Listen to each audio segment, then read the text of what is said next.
Bendiciones, ¿cómo están? Espero que bien.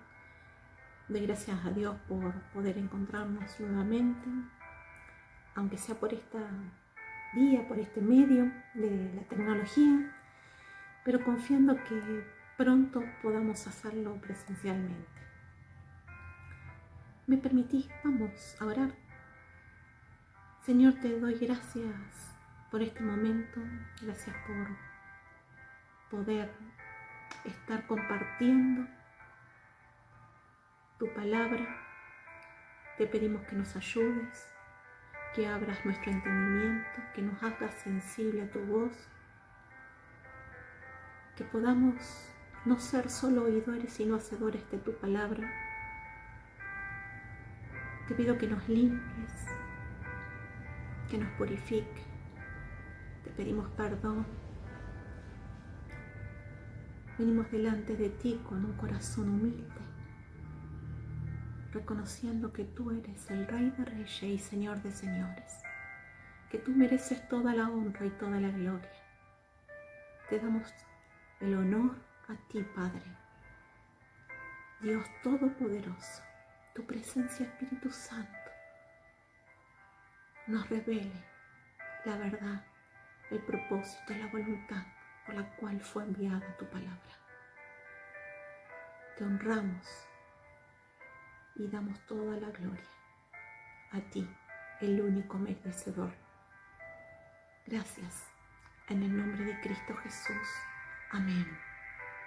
Hemos estado viendo en la palabra de Dios, en el Evangelio de Juan, en sus primeros capítulos, las señales, milagros, prodigios que Jesús hacía, relación que tiene que ver con su divinidad, las declaraciones que había hecho de sí mismo, que Él era el agua viva, el pan de vida, la luz del mundo, el buen pastor, la resurrección y la vida, el camino y la verdad y la vida, que era el pan del cielo.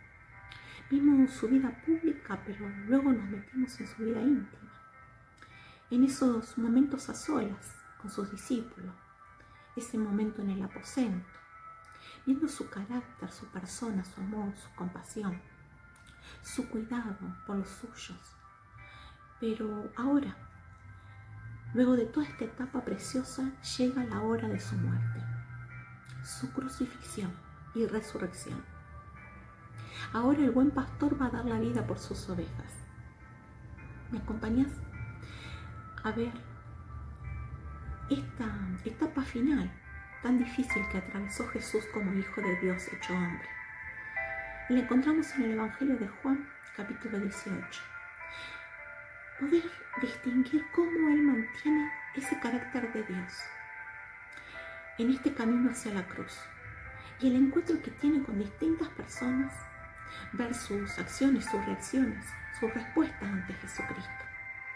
Ahora comienza a ser apresado, a estar delante de los poderes de su tiempo, militar, religioso, político. Que podamos ver esa entrega total de Dios Todopoderoso como un cordero. En esta su hora se está cumpliendo la profecía dada por Isaías 700 años antes de Cristo. Angustiado, él afligido, no abrió su boca, como cordero fue llevado al matadero. Y como oveja delante de sus trasquiladores se enmudeció y no abrió su boca. Esta entrega total del Dios hecho hombre, Jesucristo, vino a hacer y cumplir la voluntad del Padre por amor a vos, por amor a mí, por amor al mundo. Jesús fue al encuentro de su hora. Termina la cena de la Pascua en el aposento alto. Ya había despedido a Judas para que lo que iba a hacer lo hiciera pronto, y salió de noche con sus discípulos al otro lado del torrente de Cedrón, donde había un huerto. De ese hermoso momento de intimidad para ir al lugar donde iba siempre. Era el momento propicio para ser apresado. Jesús lo sabía. Ese lugar donde pasaron tanto tiempo de oración, de intimidad, de conversación, que había tenido con sus discípulos. Quiero que veamos el primer lugar de encuentro fue con Judas. Jesucristo sabía que Judas lo buscaría ahí. Judas también lo sabía. Se había reunido tantas veces ahí con su maestro, a compartir tiempo con él. Pero ahora lo va a traicionar. Va a entregar a su maestro con un beso de despedida. Un acto de hipocresía. Tiempo de amistad, de familiaridad que había tenido con Jesús tan cerca, pero a la vez tan lejos de él. Prefirió el dinero y el honor de los hombres antes que el de su maestro, a quien debía lealtad. Podemos estar tan cerca de Jesús, pero a la vez estar tan lejos de él. Porque podés estar viviendo una religiosidad en tu vida, creyendo que porque vas a la iglesia, porque estás entre cristianos, ya es suficiente. Revisemos nuestro corazón. ¿Jesucristo es tu Señor o soy un hombre bueno, un ejemplo? ¿Pusiste tu fe en Jesucristo? ¿Estás dispuesto a seguirlo? ¿O es solo una religión que tenés que cumplir? Tan cerca, pero a la vez tan lejos. Jesús ya le había dicho, le había declarado que no todos estaban limpios. Lo llamaban maestro y señor. Un señor debe ser obedecido. La fe y la obediencia tienen que ir juntas. La fe salvadora y viva conduce a la obediencia. Judas tenía esta fe. Sin embargo, él estuvo allí en el aposento alto. Y Jesús también le lavó los pies. Recibió el lavamiento por la palabra de Dios. Pero la rechazó totalmente. Podemos decir como el salmista dijo en el Salmo: examíname, Dios, y conoce mi corazón. Pruébame y conoce mis pensamientos. Ve si hay en mí camino de perversidad y guíame en el camino eterno. No hay ni siquiera uno de nosotros que no viva un día sin cometer algún pecado, con nuestras palabras, con acciones o hasta omisiones. Necesitamos confesarlo al Señor y ser limpiados. Somos lavados por la palabra de Dios. Al entregarnos completamente a Él, restaura nuestra comunión y compañerismo con Dios. No dejes que pase un solo día sin tener esta comunión.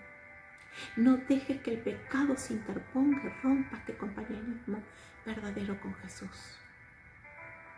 Segundo lugar de encuentro es con sus enemigos. Judas va a buscar a Jesús con una compañía de soldados y alguaciles, dice, de los principales sacerdotes y de los fariseos. Esta compañía era una unidad militar romana que podía llegar a tener hasta 600 hombres. Recordemos que en incidentes previos, cuando sus enemigos trataron de detenerlo, Jesús se escondió, aunque él podía desaparecer simplemente de una manera milagrosa. En este momento, no. ¡Qué ironía! Armados de violencia, los enemigos de Jesús, judas, romanos y judíos, llevando consigo su propia luz. Dice que fueron con linternas y antorchas. Van a buscar a la luz del mundo y príncipe de paz. Juan pone énfasis en la deidad de Cristo, que Él era el Cordero de Dios, que no ofrecía ninguna resistencia. Como una oveja delante de sus trasquiladores se enmudeció y no abrió su boca. Vemos la dignidad de su persona en aquellos momentos. Encontramos esa combinación de su majestad y su mansedumbre. Dios está al control de la historia. Él conoce todos los eventos futuros. Pero la humanidad es responsable de sus decisiones, de sus acciones.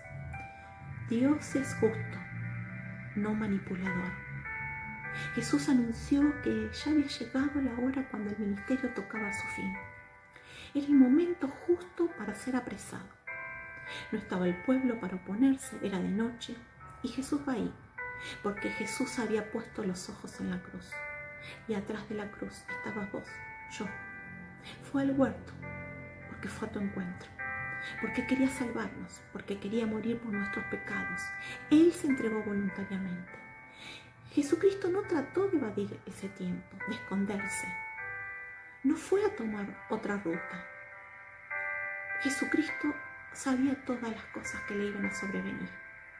Vemos la grandeza de Jesús en medio de la total omnisciencia, sabiendo lo que iba a venir. Él va a que se cumpla lo que había venido a hacer, el Cordero que quita el pecado del mundo. Después vemos que Jesús se adelanta, sale al encuentro y le hace una pregunta. ¿A quién buscan? La respuesta es a Jesús Nazareno. Jesús responde con esa majestuosa afirmación, con el poder de su divinidad, con esas palabras con las que Él se identifica. Yo soy. Ellos no querían reconocer a Jesús como Dios, como el Mesías, el Rey de los judíos. Mientras ellos no querían reconocer la divinidad de Jesús, aquí su poder se hace evidente al hablar y hace que todos los soldados, entrenados para la batalla junto con los guardias de los sacerdotes y fariseos, cayeran desplomados hacia atrás, porque ese era el poder que tenía Jesucristo. Él mismo declara: yo soy. Muestra su poder, muestra que Él tenía absoluto control y dominio de la situación. Y si en su voluntad lo hubiese querido, podía hacer que todo el poder militar quedara totalmente inoperante delante de su poder. ¿Lo crees? ¿O crees que este Jesús era simplemente un pobre, un hombre débil, que había sido atrapado por algunos líderes religiosos y por el poder romano? Esta fue una reacción de incrédulos. Tenía la intención de matar a Jesús, no la de creyentes en un acto de quebrantamiento o de adoración. Si no, no lo hubiesen arrestado. Aunque Jesús tenía el poder para liberarse a sí mismo de aquella traición, de lo que venía, que sabía, Él prefirió obedecer la voluntad de su Padre, que lo envió por amor a vos, por amor a mí, por amor al mundo. Lo hace dejando en claro que Él se entrega voluntariamente. Lo llamaron Jesús Nazareno. No le tributaron ninguna dignidad que Él se merecía. Pero Dios exaltó a Jesús y le dio un nombre que es sobre todo nombre. El día vendrá cuando aquellos que están en la tierra y aún debajo de la tierra y en los cielos se arrodillarán ante el nombre de Jesús.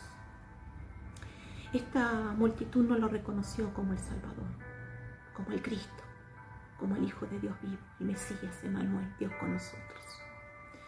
Aún en este momento de crisis personal, el buen pastor no se olvida del bien de sus ovejas. ¿Lo reconoces como el Hijo de Dios y como tu Salvador? ¿Cuántas veces escuchaste su llamado? Yo soy. Él sigue llamando y te dice: vengan a mí todos los que están trabajados y cargados y yo los haré descansar. En tercer lugar, un lugar de encuentro con Pedro, con el resto de sus discípulos. Dice que Simón Pedro tenía una espada, la desenfundó e hirió al siervo del sumo sacerdote. Se llamaba Malco. Le cortó la oreja derecha. Pero sabemos que por el relato de Lucas, Jesús hace un milagro más. Tocando su oreja lo sanó. Pedro dijo que él estaba dispuesto a dar su vida por Jesús. Lo vemos en esta escena. Se confirma eso. Porque él con los restos de los discípulos no iba a poder vencer. ¿Qué iba a hacer contra toda esa multitud militar? Pedro con toda valentía agarró una espada y quiere ayudar a Jesús y quiere pelear. A lo que Jesús, o a lo que él suponía, mejor dicho, era el concepto de lo que Dios tenía, que estaba deseando. Pero Pedro estaba equivocado. Jesús no quería una revolución bélica, Jesús quería la cruz. Y lo que te pide no es que lo ayudes a ganar batallas a tu manera, sino que estés dispuesto a ir a la cruz con Él, haciendo su voluntad. Pedro fue contrariado cuando Jesús le dice que enfundara la espada. Pedro se queda confrontado con sus propios deseos, anhelos, con todo su ímpetu para poder lograrlo y con los anhelos reales de Dios. ¿Qué es lo que estás buscando? ¿Lo que Dios quiere realmente para vos? ¿O estás tratando de ayudar a Dios y con tu ímpetu tratar de dar lugar a tus propios propósitos? Jesús nos enseña que si sabemos recibir lo bueno de Dios, ¿por qué no hemos de aceptar aquello que nos parece malo? Él le aclara que tiene una copa que beber: el sufrimiento, el aislamiento, el desprecio, la humillación, la muerte, que Jesús debía soportar a fin de pagar por cada uno de los pecados del mundo, los tuyos, los míos, no sus pecados. Jesucristo, nuestro sustituto, sin pecado, 3 veces santo. Aunque unos momentos atrás, orando al Padre, le pide si es posible que pasara esa copa, pero agrega que no sea como Él quiere, sino como el Padre quiere. Jesús confía plenamente en el Padre, en la voluntad del Padre. Si le hemos reconocido Señor de nuestras vidas, todo es para su gloria y majestad. Deberíamos aprender de Jesús y no resistir a hacer la voluntad de Dios. El segundo encuentro que tiene Pedro con Jesús, lo seguían. Entró al patio del sumo sacerdote. Lo que dicen algunos relatos es que Juan y lo hizo entrar a Pedro. Pedro, habiendo perdido ese impulso de lucha, habiendo perdido ese anhelo de ser el libertador y pelear por Cristo, al ver que Jesús se entrega voluntariamente a la cruz, quedó como desconcertado, no supo cómo seguir. Pedro estaba confundido, asustado. Prefirió salvar su vida y decide negar a Jesucristo. Prefirió la vida antes que reconocer públicamente que era seguidor, que era discípulo de Jesucristo. Jesús ya se lo había dicho: de cierto te digo que esta noche, antes que el gallo cante, me negarás 3 veces. El cuarto punto que quiero que veamos es que se presenta delante del poder religioso. Ahora vemos a Jesús en este proceso de ser apresado.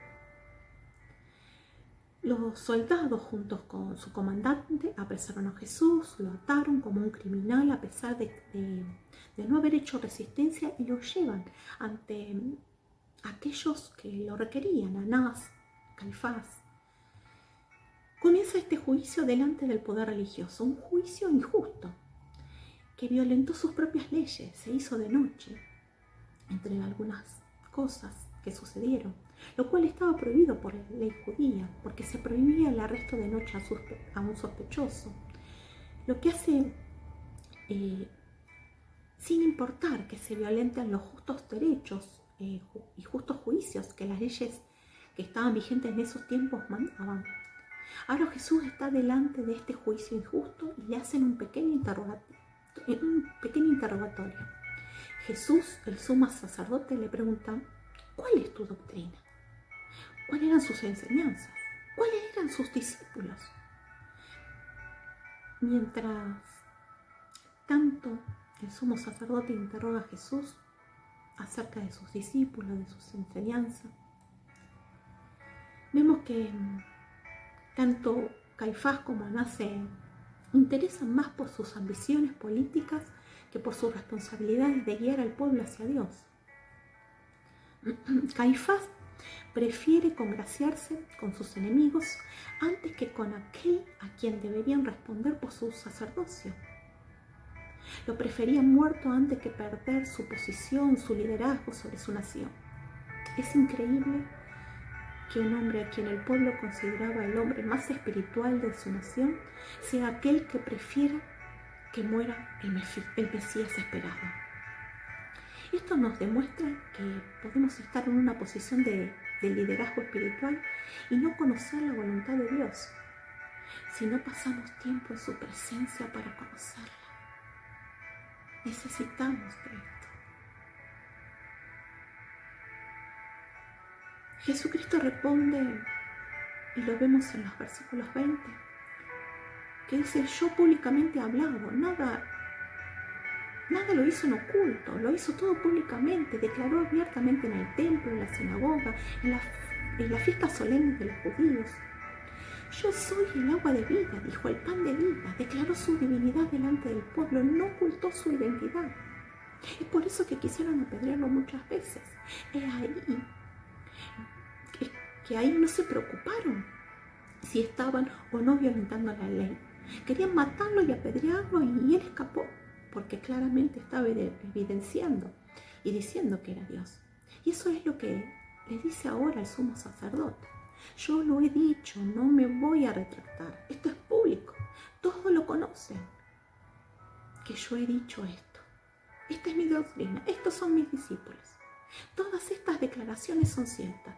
Soy la resurrección y la vida. Antes que Abraham fuese, yo soy, dice Jesús. En el Evangelio paralelo a Juan, Mateo, dice: mas Jesús calla.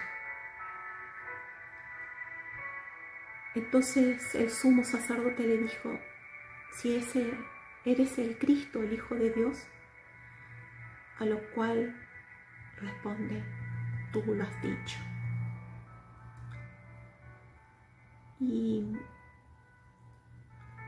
este interrogatorio que estaba fuera de toda formalidad, es injusto, es pernicioso. Le escupieron el rostro, le dieron puñetazos, lo bofetearon. La defensa de Jesús, sin embargo, era justa. Vemos a Jesús con toda dignidad yendo a la cruz y declarando lo que Él era. Pero además de este veredicto, lo llevan delante del poder político. Este punto donde luego los judíos llevan a Jesús a la casa de Caifás, al palacio del gobernador romano, como dice en el versículo 28 de Pilatos. Como ya amanecía, los judíos no entraron en el palacio, porque de hacerlo se contaminarían ritualmente y no podrían comer la Pascua. Eso es lo que dijeron. Aquí otra muestra más de la hipocresía de los sacerdotes judíos, quienes estaban actuando mal al tomar preso a Jesús sin justa causa, pero sí se preocupaban de los rituales por seguir ante el pueblo. Así que los judíos no podían dar muerte de manera oficial a Jesús, tenían que ir al poder romano. Y era de mañana, y no entraron en el lugar, en el pretorio, en el palacio. ¡Qué contradicción! Ellos habían declarado que eran descendientes de Abraham y que jamás han sido esclavos de nadie. Por mantener el rito de la Pascua, ellos no quisieron contaminarse y prefirieron entregar a su Dios a la muerte para poder celebrar ellos su rito religioso y comer la Pascua, entregando al verdadero autor de la Pascua, que los podía liberar para siempre de los pecados. Así es la religión. Muchas veces nosotros caemos en los ritualismos en vez de una relación personal con el Dios vivo y verdadero. Cuando escogemos la religión, el sistema creado por los hombres, en lugar del Señor Jesucristo y de una relación personal con Dios. Vemos que en el versículo 29 hay una conversación entre Pilato y los judíos, y le dice: júzgalo con sus leyes. Ahora son respetuosos de las leyes del Imperio Romano. Los mismos que habían intentado apedrear a Jesús ahora quieren sujetarse a las leyes romanas. Jesús hacía unos meses que lo había profetizado. Les había dicho a sus discípulos que las autoridades religiosas judías le condenarían a muerte y que le entregarían a los no judíos. Marcos 10:33. Y ahora estaba allí habiendo sido conducido por los líderes religiosos que buscaban la sentencia de muerte ante Pilato, el representante de Roma, una nación no judía. Si los judíos hubieran detenido a Jesús y lo hubieran condenado a muerte, según la ley, lo habrían apedreado. Si observamos el Salmo 22, describe una muerte por crucifixión. Y los únicos que llevan a cabo la muerte por crucifixión, que llevaban en ese momento, eran los romanos. Jesús tuvo que ser entregado a los romanos para cumplir la profecía del Antiguo Testamento.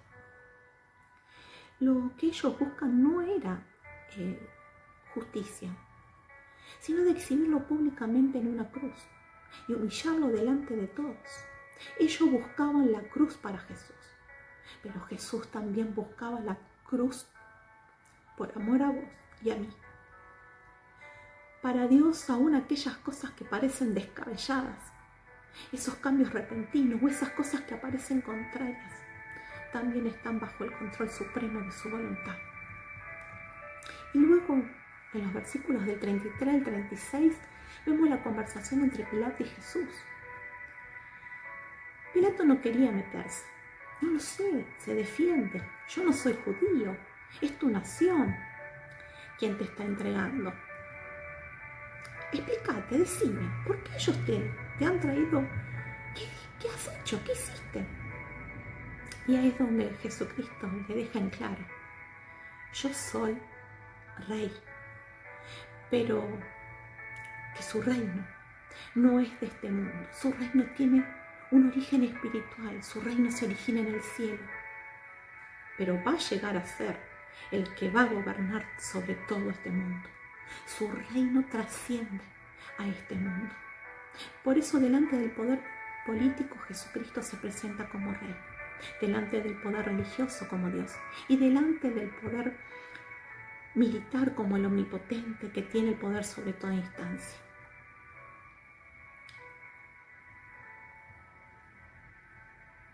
Así que eres rey, le dijo.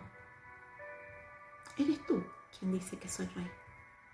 Yo para esto nací, contesta Jesús, y para esto vine al mundo, para dar testimonio de la verdad. Todo el que está de parte de la verdad escucha mi voz. ¿Y qué es la verdad?, preguntó Pilato. Pilato está frente a la verdad misma, y aunque la tiene allí, no la puede ver, porque no está de parte de la verdad, sino que está ciego. A pesar de ello, no puede encontrar la razón alguna para culpar a Jesús.